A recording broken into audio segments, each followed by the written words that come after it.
أعوذ بالله السميع العليم من الشيطان الرجيم بسم الله الرحمن الرحيم وصلى الله على رسول الله محمد بن عبد الله صلوات الله وسلامه عليه وعلى آله وصحبه ومن والاهم بإحسان إلى يوم الدين. Assalamu alaikum wa rahmatullahi ta'ala wa barakatuh. Chers frères et sœurs en islam, nous vous saluons avec meilleure des salutations. Nous glorifions Allah subhanahu wa ta'ala, l'omnipotent et l'omniscient. Nous débutons notre intervention au nom d'Allah, le tout miséricordieux Allah, le très miséricordieux Allah. Nous demandons à Allah subhanahu wa ta'ala de nous protéger contre Satan et lapidé. Nous prions sur le prophète Mohammed ainsi que sa famille et ses disciples, qu'Allah les agrée tous et tous ceux qui vont les suivre jusqu'au jour de la résurrection. Chers frères et sœurs en islam, nous avons parlé sur les prophètes dans notre chaîne Interprétation des rêves islam. Nous sommes aujourd'hui sur notre 13e personnage parmi les prophètes et messagers. Donc aujourd'hui nous parlons d'Ayoub, comme nous avons déjà fait un peu de commentaires à la fin de l'interprétation des rêves de Shuaib. Nous avons fait un peu de commentaires sur Ayoub qui a été jeté et il avait dit à sa femme: si Allah a fait que je suis guéri de ma maladie, je vais te fouetter, parce que la femme avait dit qu'elle avait coupé ses cheveux pour nourrir Ayoub. Ayoub n'a pas accepté ces faits, n'a pas accepté ces pratiques-là, qu'elle a pu couper ses cheveux. Donc voilà pourquoi aujourd'hui je disais, nous en Afrique aujourd'hui, nos parents, les enfants, ils viennent donner l'argent aux parents en Afrique aujourd'hui, qui sont des brouteurs sur Internet, en train d'arnaquer l'argent des pauvres gens qui ont travaillé toutes les vies. Ils sont à la retraite et les arnaques, c'est l'argent. Donc, ces brouteurs qu'on connaît, qui sont morts, il y en a même, on appelait Dougou Saga, comme je dis que moi je l'appelle en Djoula Dougou Sago, parce que il paraît que ces personnes-là, les jeunes-là, ses parents, ils dormaient dans suco-bois. Suco-bois veut dire les maisons qui sont construites en bois, même pas isolées, avec de l'eau quand il pleut, c'est pas abrué, il y a l'eau qui rentre des gens, c'est pas abrité, il y a l'eau qui rentre dans la maison. Donc ses parents habitaient dans ce suco-bois, pendant que lui, il gaspillait, il dilapidait l'argent dans les soirées, dans les balles, dans les boîtes de nuit, Donc, il s'appelait Dougou Saga. Donc, ces jeunes-là, il est mal mort. Lui, et il y a Nigeria aussi, pareil. Il y a Niger, il y a Mali, et il y a la Côte d'Ivoire parmi. C'est tout ce qu'on fait, ces gens de travail qui arnaquent les gens, qui sont des brouteurs. Donc, voilà. Donc, je dis, voilà pourquoi Ayouba a dit à sa femme: où tu as eu cet argent? La femme m'a dit que non, j'ai travaillé, j'ai eu de l'argent, mais après, je n'ai plus eu de travail, mais j'ai coupé l'un de mes cheveux, j'ai vendu. Et après, j'ai coupé la deuxième partie de mes cheveux et j'ai vendu. Ayouba a dit: j'ai par Allah, si je suis guéri, je vais te fouetter. Donc, Allah subhanahu wa ta'ala a été miséricordieux d'Allah. Il a dit à Ayoub: il faut remuer ton pied sur la terre et il y a l'eau qui va sortir. L'eau là, elle est fraîche, elle est buvable, et il faut te laver avec ça. Ayouba a frotté son pied, l'eau est sortie comme Ismaïl alayhi salam, l'histoire d'Ismaïl alayhi salam dans le désert, comme les Zamzam. Donc l'eau est sortie et Ayouba, il s'est lavé, il a bu et alors il a donné la guérison. La femme même, quand elle est arrivée, elle a trouvé Ayouba en bon état, en bonne santé. Elle ne croyait même pas à ses yeux si c'était son mari qui était là. Donc Ayouba a tout expliqué. Et Allah, il a été miséricordieux. Allah a dit: Ayouba, comme tu avais pris l'engagement de fouetter ta femme, donc les savants ont dit, il a pris 10 petites tiges. Les petites tiges, il a mis 100 tiges ensemble comme un balai et il a tapé un coup sa femme avec ça, donc ça fait 100 coups. Donc Allah, il a été miséricordieux parce qu'il avait dit qu'il allait les faire. Alors que la femme là n'a pas fait ça pour mauvaise intention, elle a fait ça pour bonne intention. Donc ça veut dire que vraiment qu'Allah nous donne une bonne femme. Les femmes comme ça, pour les trouver, Pour trouver ces gens de femmes dans ce monde, c'est rare, rare, rare, rare, rare. Une femme qui ne t'abandonne pas dans ta maladie, dans ton handicap, elle est là, jusqu'à ce que tu guérisses. Puis après, tu prends engagement que tu vas la fouetter, quand même, elle a accepté. Allah, il a été miséricorde. Il a dit à Ayouba, tu prends des petits tiges et tu les rassembles. Ça fait 100 tiges. Ça fait une liasse. Et tu tapes une fois ta femme, ça fait 100 coups. Donc, ça a été comme ça. Donc, voilà Ayouba, alayhi salam, qui est notre 13e prophète et messager dans la chronologie des prophètes. Donc, nous allons parler d'Ayoub. Celui qui voit Ayoub dans les rêves, qu'Allah fasse qu'il soit bonheur pour moi et pour vous, ça nous parle de la force, ça nous parle de la puissance, ça nous parle aussi de la guérison et ça nous parle aussi de la santé, ça nous parle aussi de la liberté, ça nous parle de la liberté, ça nous parle de débarrassement de stress et ça nous parle de la bonne respiration, ça nous parle aussi d'un corps, un corps qui est bien béni, un corps bien béni d'Allah, un âme apaisée, un âme reconnaissant. Donc, ça parle de la paix, ça parle de l'apaisement, donc ça parle de tout ça. Donc, chers frères et sœurs en islam, quand tu vois Ayoub alayhi salam dans ton corps, ça parle de la difficulté. Après la difficulté, la facilité viendra. Donc, quand tu es dans la difficulté, Allah subhanahu wa ta'ala te facilitera tous tes vœux que tu as fait, que tu étais dans la difficulté, tous les vœux que tu as dit, Allah, si tu m'as donné ça, je vais te donner ça, Allah, si tu m'as fait ça, tous les vœux, tous les engagements que tu as pris, Allah te facilitera, tu vas accomplir tout ce que tu avais demandé à Allah comme engagement. Et après difficulté, il y aura la facilité, Inch'Allah Ta'ala. Si tu étais dans la difficulté, dans la misère, Allah va te faciliter tout. Tu quitteras, tu sortiras de la misère, de la pauvreté, et tu seras un homme béni, un homme riche. Donc, chers frères et sœurs en islam, ça peut nous parler aussi de quelqu'un qui sera fortuné. Allah va te donner de l'argent et tu vas t'acquitter des zakats, tu vas t'acquitter des sadaqat, tu vas donner des sadaqat, des zakats, tu vas donner l'aumône aux miskines, l'aumône aux nécessités, l'aumône aux femmes veuves, tu vas être un homme généreux, un homme bienfaiteur. Ça peut nous parler aussi, chers frères et sœurs en islam, que tu dois faire attention à tes camarades, à tes amis très proches de toi qui croient que tu crois qu'ils t'aiment, mais ils ne t'aiment pas. Ils t'aiment pour quelque chose. Ils t'aiment pour un bien, les faire un bien, ils t'aiment pour ça. Ou bien ils ont besoin de quelque chose de toi, et donc ils t'approchent pour ça. Ou bien il veut bénéficier de toi, donc il t'approche.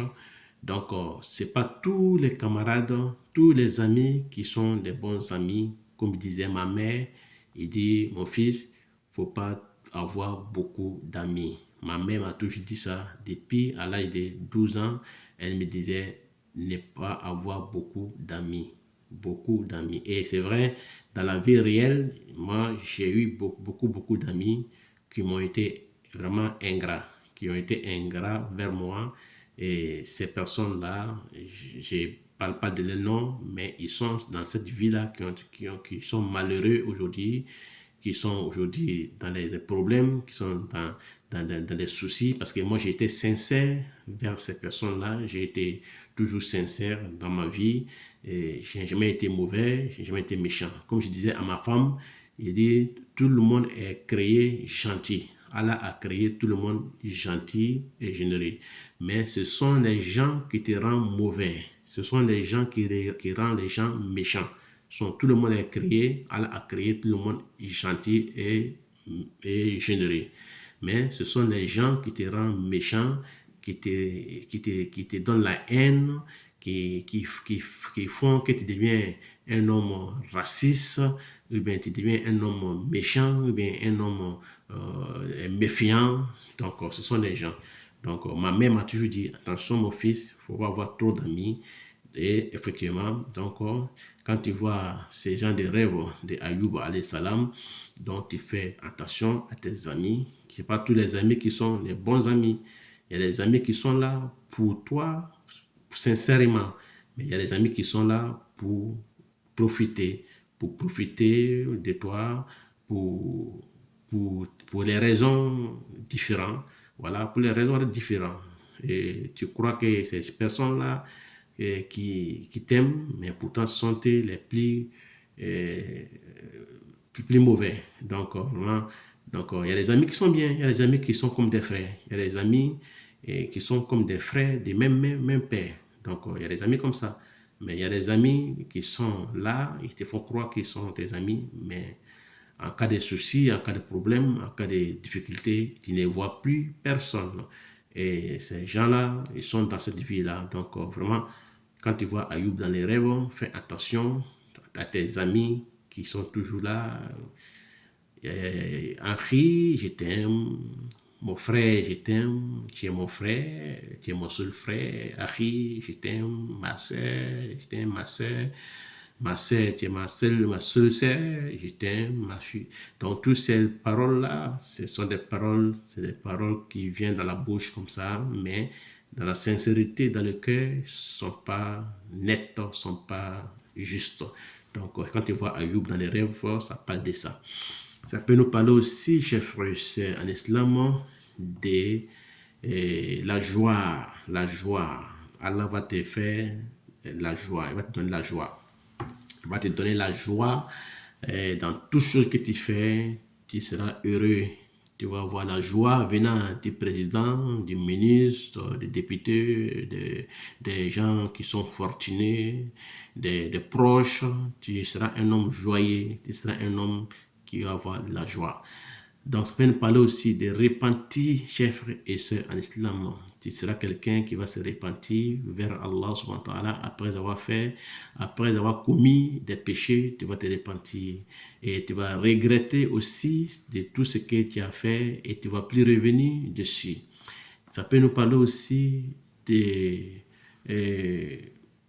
un homme qui sera un homme content de tout ce qu'il fait, qui sera satisfait de tout ce qu'il fait dans la vie. Tu seras un homme satisfait de tout ce que tu as. Et même si tu n'as pas beaucoup d'argent, tu es satisfait. Même si on t'a donné un centime, tu es satisfait. Tout ce qu'on te donne, tu seras un homme satisfait. Tu ne seras jamais un homme ingrat, eh bien, un homme malheureux. Tu seras un homme qui est toujours satisfait de tout ce que tu fais et de tout ce qu'on te donne, dont tu seras toujours reconnaissant. Ça peut nous parler aussi, chers frères et sœurs en islam, de la baraka qui va descendre dans la maison de la personne qui a rêvé et la miséricorde de Allah qui va descendre dans la maison de la personne qui a rêvé ou bien dans les quartiers de la personne qui a rêvé ou bien dans les pays de la personne qui a rêvé. Donc, Allah va faire descendre sa baraka. La baraka de Allah veut dire quoi? Ça veut dire que c'est bien fait. Donc, le pays ne verra pas la guerre, le pays ne verra pas la pauvreté, le pays ne verra pas la misère. Allah va faire descendre sa baraka, sa miséricorde dans ce pays, dans les quartiers ou dans la maison de la personne qui est arrivée. Ça peut nous parler aussi, chers frères, en islam, du pardon et de l'endurance. Donc, la personne sera un homme qui pardonne, qui endure. Donc, l'endurance. Donc, s'il a des épreuves, il va endurer ces épreuves. Il va être un homme pardonné. Il va pardonner les gens. Tout ce que les gens les font, il les pardonne. Il sera un homme patient. Il sera un homme qui laisse tomber tout, qui n'a pas de rancune. Donc, ça peut nous parler aussi, chers frères et sœurs en islam, des revanches de Allah subhanahu wa ta'ala pour les présidents, les rois, les maires, les députés, les ministres, qui ont été injustes, des dictateurs. Donc, ça parle des revanches, des répliques de Allah subhanahu wa ta'ala. Donc, Allah subhanahu wa ta'ala va répliquer, il va retourner les bâtons contre ces présidents dictateurs, contre ces rois dictateurs, contre ces ministres dictateurs, ces députés, ces maires dictateurs, contre ces fortunés dictateurs. Allah subhanahu wa ta'ala va faire un retour des bâtons contre ceux-là. Ça peut parler de ça aussi. Parce que dans la vie aujourd'hui, comme je disais, en Côte d'Ivoire, à l'époque, quand Bédié était là, personne ne pensait que Bédié il allait quitter le pouvoir. Il a tué les gens, il a fait n'importe quoi. Tout le monde était désespéré. J'ai dit non, Bédié, il va partir. Parce que Rasulullah sallallahu alayhi wa sallam a dit Allah, il se tait, il ne parle pas des injustes, un injuste. Il ne parle pas de lui. Il lui laisse faire ses injustices, il lui laisse faire ses conneries, mais le jour que Allah les prend, Allah ne les rate pas. Il ne va pas les rater. Il va les prendre tout de suite et il ne va jamais les rater. Il sera dans le châtiment de Allah. Donc je disais, Bédié, Allah va les prendre un jour. Quelle que soit la longévité qu'il va faire dans son pouvoir, il va les prendre. Ça a été comme ça. Guy Robert est venu, c'était pareil. J'ai dit non, ne vous inquiétez pas. Ne vous inquiétez pas. De la manière que Bédié est parti, lui aussi il partira. Quel que soit, qu'il soit militaire, soit général, il va partir. Parce que Allah n'aime pas injustice. Il a mis injustice et interdiction entre nous. Ne vous faites pas d'injustice. Donc, après ça, quand Gbagbo Laurent est venu, il a été le pire des présidents, pire des pires. Donc, j'ai dit, lui, il a fait 10 ans. Les gens disent, oh, il a fait 10 ans. Les gens se désespérés, cassaient les mosquées, brûlaient les mosquées, tuaient les imams, tuaient n'importe qui parle. Les Américains ont parlé, les présidents ont parlé, les Chinois ont parlé, les Russes ont parlé, les Européens, l'Union européenne ont parlé, l'Union africaine a parlé. Ils se croyaient toujours forts, puissants. Personne ne peut l'enlever dans le pouvoir. J'ai dit non.